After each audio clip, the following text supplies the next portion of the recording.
18. At last exhaustion conquered his will.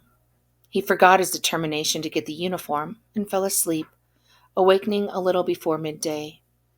Knowing he would have to wait until nightfall to move, he spent the time setting out a plan for his escape, fully aware that any major step would have to be put off for a while until the police relaxed their surveillance of the area near Tarzan's cafe. Tarzan was the very pivot of the plan. Sometime after midnight, he entered Sharia Najim al-Din. There was a light coming from a window of the flat. He stood staring up at it in amazement. And when he finally believed what he saw, his heart seemed to beat so loudly as almost to deafen him, while a wave of elation roared over him, sweeping him out of a nightmare world. Noor was in the flat. Where had she been? Why had she been away? At least she was back now, and she must be suffering the scorch of those same hellfires which he'd been burning, wondering where he was. He knew she was back by that instinct of his, which had never deceived him, and the strain of being on the run would now recede for a while, perhaps for good. He would hold her tight in his arms, pouring out his eternal love for her. Intoxicated with joy and assured of success, he crept into the building and climbed the stairs, dreaming of one victory after another. There was no limit to what he could do. He would get away and settle down for a long time, then come back eventually and deal with those scoundrels. A little out of breath, he came up to the door. I love you, Noor. With all my heart, I do love you, twice as much as you have loved me. In your breast I will bury all my misery, the treachery of those scoundrels, and my daughter's alarm. He knocked on the door. It opened to reveal a man he had never seen before, a little man in his underclothes who stared back at him in astonishment and said, Yes, what can I do for you? The little man's look of inquiry soon gave way to one of confusion, and then alarm. Dumbfounded, certain he'd recognized him, Said silenced him instantly, slamming one fist into his mouth and the other into his stomach. As he lowered the body quietly to the threshold, Said thought of entering to search for his uniform, but he couldn't be sure the flat was empty. Then from inside he heard a woman's voice calling, Who was that at the door, dear? It was hopeless. Said turned and raced back down the stairs and out onto the street, and then made his way up Sharia Masani to Jabal Road, where he could see suspicious figures moving about. He crouched at the base of a wall, carefully recommencing his walk, only when the street was entirely empty. It was a little before dawn when he once again slipped into the sheikh's house. The old man was in his corner, awake and awaiting for the coming call to prayer. Said took off his outer clothes and stretched out on the mat, turning his head to the wall, though he had little hope of falling asleep. Go to sleep, for sleep is prayer for people like you, the sheikh said. Said made no reply. The sheikh quickly chanted the name of God, Allah. When the dawn prayer was called, Said was still awake, and later he heard the milkman on his round.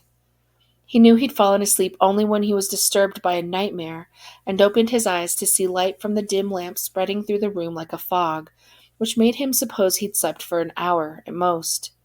He turned toward the sheikh's bed and found it empty, then noticed near his pile of books some cooked meat, figs, and a pitcher of water. He silently thanked the old man, wondering when he had brought the food. Voices coming from outside the room surprised him. Creeping on all fours to the partly open door, he peeped through the crack and to his amazement saw a group of men who had come to pray, seated on mats, while a workman was busy lighting up a large oil lamp above the outer door. Suddenly, he knew it was sunset, not dawn, as he had imagined. He had slept through the whole day without realizing it. A really deep sleep indeed. He decided to put off any further thoughts until after eating. He consumed the food and drank his fill, then dressed in his outdoor clothes and sat on the floor with his back against his books and his legs stretched out in front of him. His thoughts turned immediately to the uniform he'd forgotten, to the man who had opened the flat door to him, to Sana and Noor and Ralph and Nebawiya and Eilish, to the informers, to Tarzan, and to the car he would use to break through the cordon. His mind churned with agitation. Clearly neither further patience nor hesitation was now in his interests. No matter what the danger, he had to contact Tarzan that night, even if it meant crawling to him over the desert sands. Tomorrow the police would be busy everywhere, and those scoundrels would be out of their wits with fright. Outside, he heard someone clap his hands. The men's voices were suddenly silent, and no other sounds could be heard. Sheikh Ali al-Junaidi chanted the word Allah 3 times, and the others repeated the call, with a melody that brought the memory of the motion of the mystic dance to his mind once more.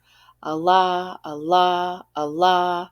The chant increased in tempo and pitch like the sound of a train racing ahead, continuing without interruption for a considerable time. Then it began gradually to lose its power, its rhythm slowing, hesitating, and finally sinking into silence.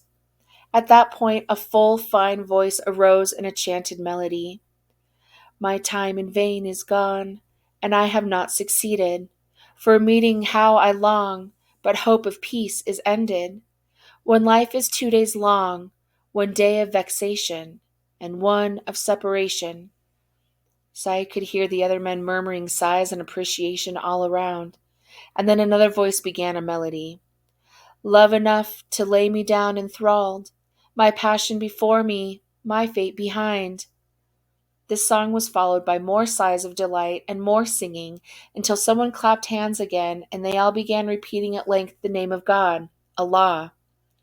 As he listened, Said allowed his mind to wander and the evening wore on.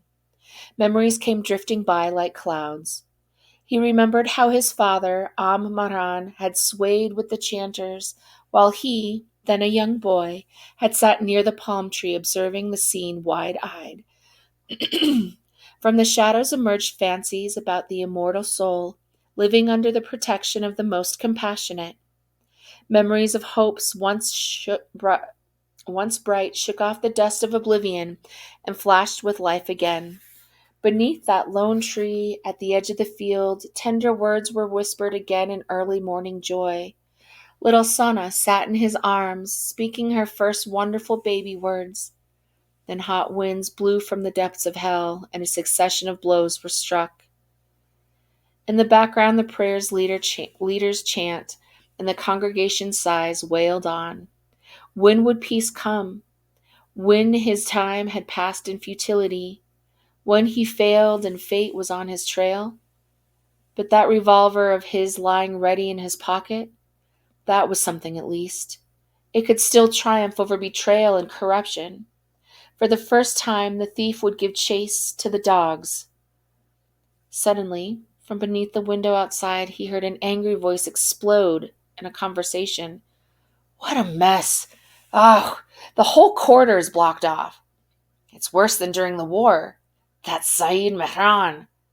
Said tensed, electrified, gripping the revolver so tightly that every muscle in his body strained.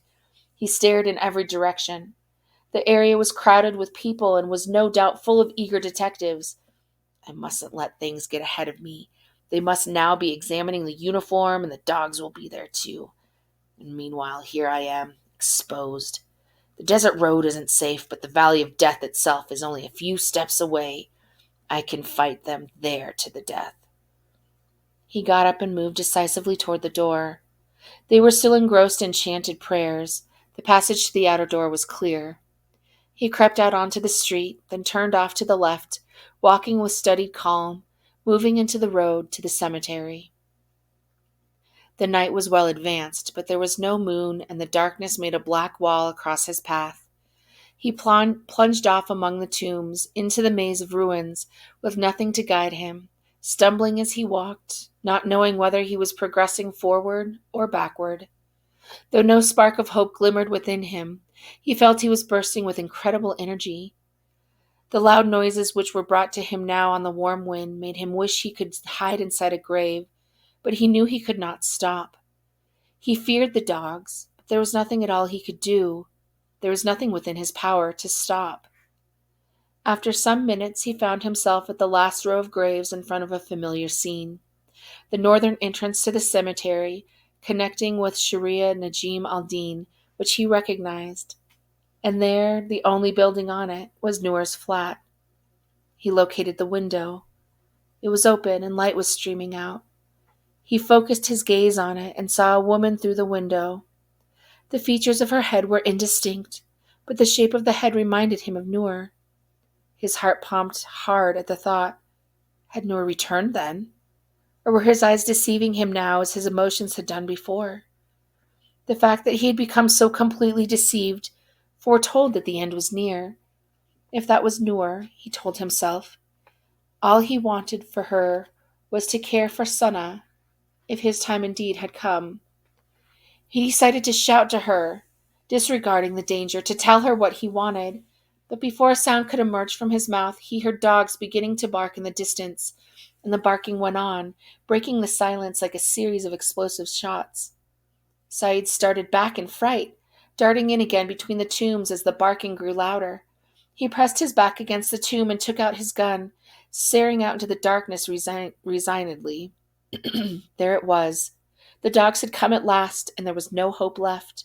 The scoundrels were safe, if only for a while. His life had made its last utterance, saying that it had all been in vain. It was impossible to tell precisely where the barking came from. It was carried in on the air from all around. It was hopeless now to think of fleeing from the dark by running away into the dark. The scoundrels had indeed gotten away with it. His life was a proven failure. The barking and the commotion were very close now, and soon, Saeed knew, all the malice and vengefulness he'd been running from would be breathed right back into his face. He held his gun poised at the barking as the barking grew ever louder and closer, and suddenly there was blinding light all over the whole area. He shut his eyes and crouched at the base of the tomb. "Give yourself up," a triumphant voice shouted. "There's no use in resisting." The ground shook now with a thud of heavy feet surrounding him, and the light spread all around like the sun. "Give yourself up, Saeed," the voice said firmly.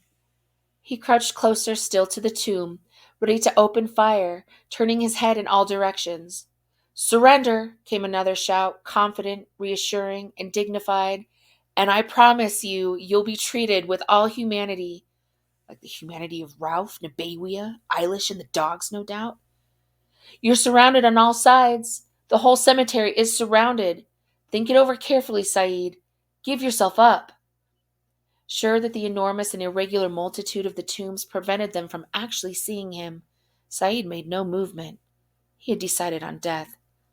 "Can't you see there's no point in resistance?" the firm voice shouted. It seemed to be nearer now than before, and Saeed shouted back warningly, "Any closer and I'll shoot." "Very well, then. What do you want to do? Make your choice between death and coming to justice." "Justice indeed," Saeed yelled scornfully. "You're being very stubborn. You've got 1 minute more." His fear-tortured eyes could see the phantom of death now, stalking through the dark. Sana had turned away from him in alarm, hopelessly. He sensed surreptitious movement nearby, flared with rage and opened fire. The bullets showered in. Their whistling filled his ears, chips flying from tombs all around. He fired again, oblivious to danger now, and more bullets pelted in. "You dogs, you!" he raved in a frenzy of rage, and more shots came in from all sides. Suddenly, the blinding light went out, and the firing stopped. There was darkness again, and quiet fell. He wasn't firing any more either. Slowly the silence was spreading, until all the world seemed gripped in a strange stupefaction. He wondered. But the question, and even its subject, seemed to dissolve, leaving no traces. Perhaps, he thought, they had retreated, slipped away into the night. Why then, he must have won. The darkness was thicker now, and he could see nothing at all, not even the outlines of the tombs, as if nothing wished to be seen. He was slipping away into endless depths, not knowing either position, place, or purpose. As hard as he could, he tried to gain control of something, no matter what, to exert one last act of resistance, to capture one last recalcitrant memory.